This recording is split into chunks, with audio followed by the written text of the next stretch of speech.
अस्सलाम वालेकुम viewers, welcome back to my YouTube channel. आज के इस वीडियो में हम आपको बताएंगे दाइम नाम का मतलब क्या है।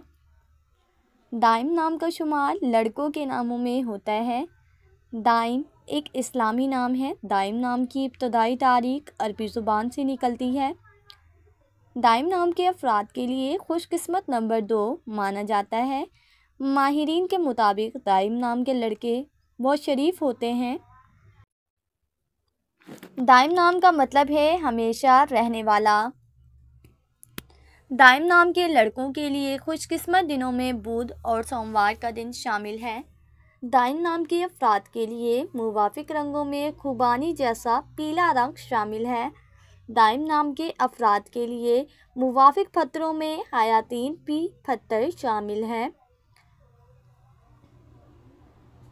खुशकिस्मती वाली धातों में हिंसों के हिसाब से कांसी और चांदी शामिल है।